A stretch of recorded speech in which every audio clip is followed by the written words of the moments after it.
have you ever wondered if your kidneys are as healthy as they could be? What if we told you that chronic kidney disease, CKD, could be silently affecting your life right now? According to the World Health Organization, nearly 10% of the global population is suffering from CKD, often without even knowing it.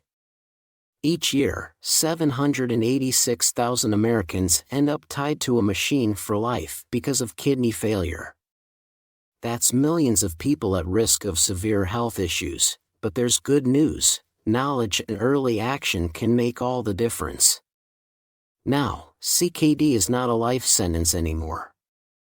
Your condition can be treated by managing a single mineral. With the use of a combination of natural supplements, you are actually able not just to avoid dialysis but to go back to stage 2. And what stage 2 CKD means is not just not having to undergo dialysis, it means not having to follow a renal diet anymore. It means not having to do any therapy at all for kidney disease. Imagine feeling more energetic, living without the constant worry about your kidney health, and taking simple steps that could drastically improve your quality of life. This video is here to help you achieve just that. We'll share practical, science-backed tips and tricks that can help you manage and potentially reverse the effects of CKD. Stay with us until the end of this video, and we'll reveal straightforward strategies to keep your kidneys healthy and robust. Don't miss out on this essential information. Your health could depend on it. Let's dive in and take control of our kidney health together. Now, guys, what we are looking at today is no work of fiction. This is a study. This was published as part of an article in a peer-reviewed medical journal. Reversing chronic kidney disease with niacin and sodium bicarbonate. This is the title of this article. As we will see, this is the story of an 81-year-old man who was diagnosed with CKD only when he was in late stage 4 already. Because even if he had received a quintuple bypass and even if he was suffering from prediabetes and high cholesterol levels, no doctor ever thought about checking his kidney function, not until symptoms of kidney failure started to show up. But that's usually way too late already. Well, not in this case. Because you see, this man was able to find a therapy that worked. So, what was his secret? Could it really be as simple as controlling serum phosphorus levels? His approach involved diligently taking supplements aimed at aggressively managing his serum phosphorus levels. But hold on a second.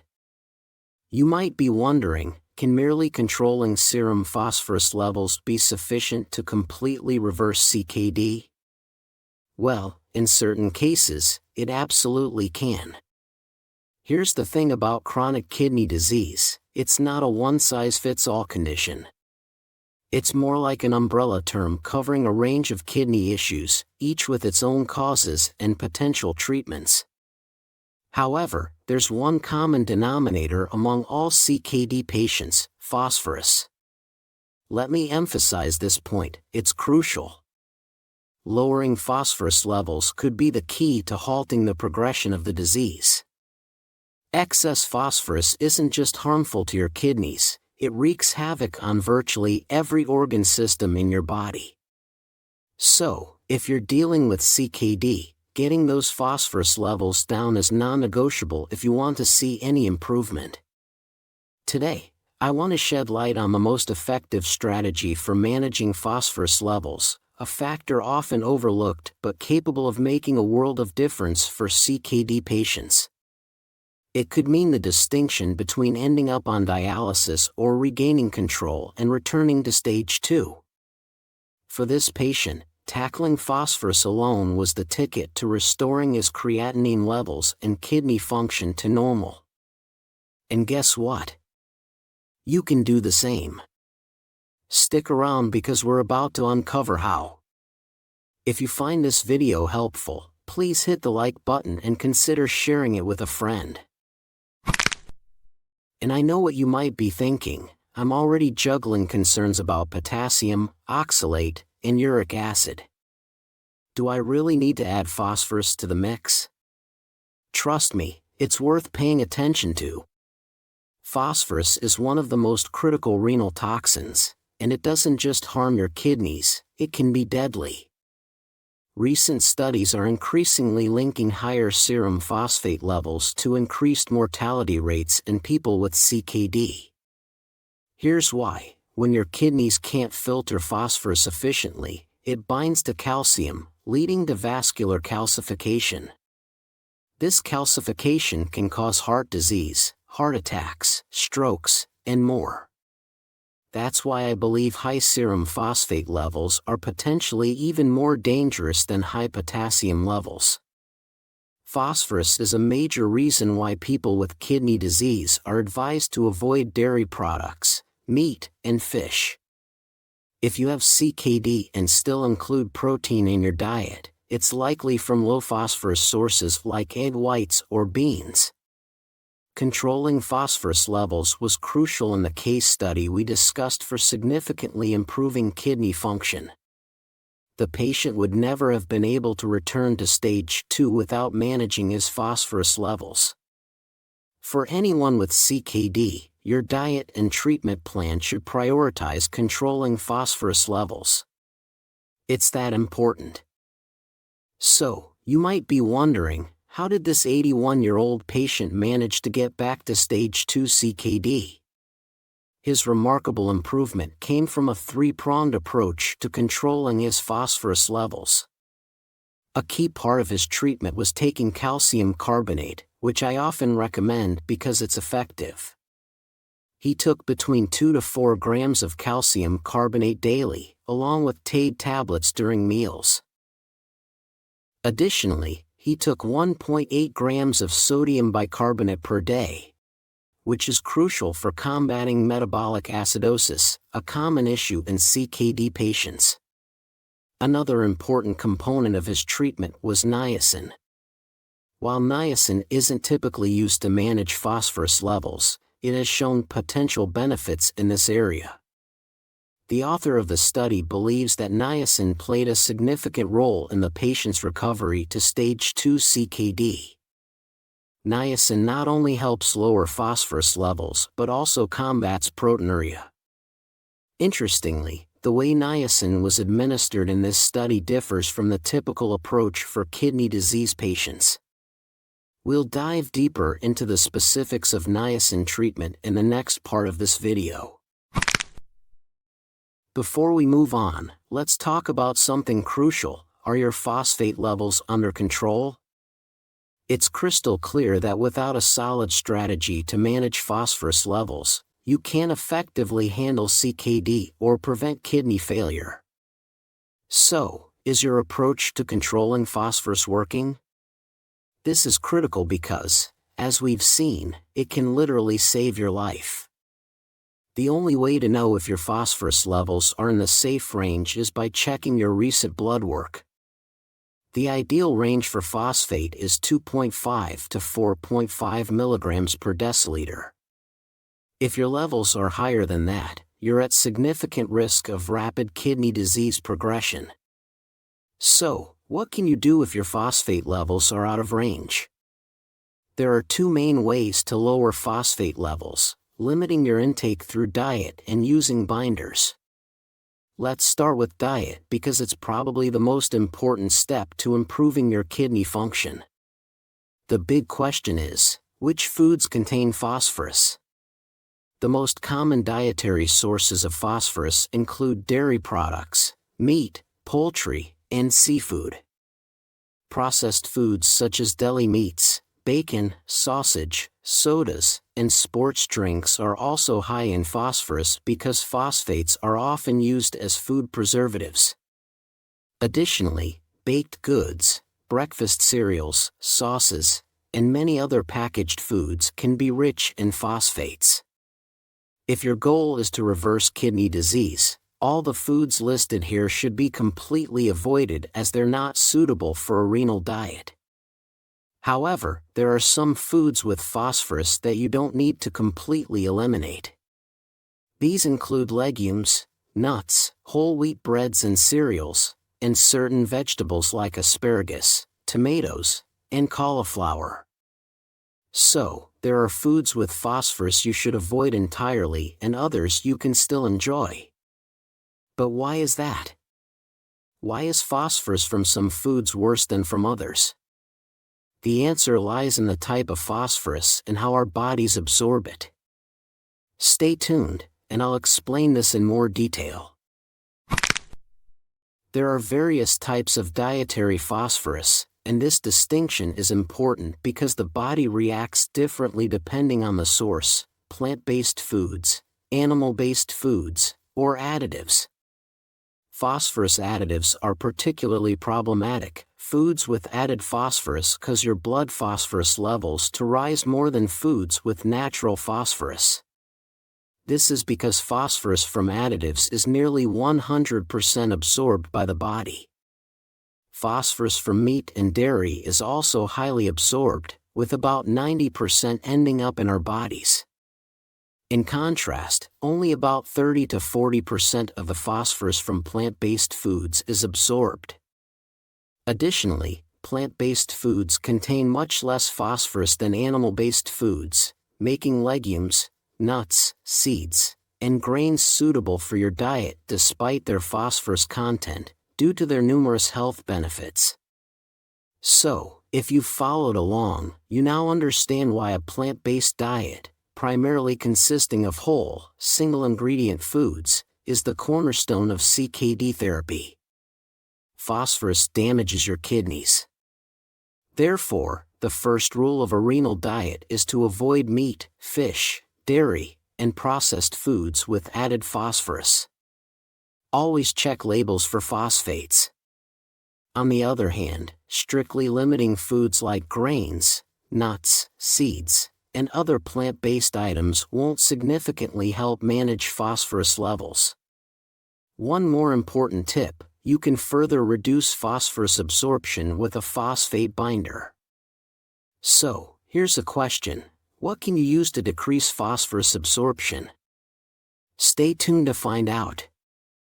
To reduce phosphorus absorption, calcium-based phosphate binders are commonly prescribed to help lower phosphate levels.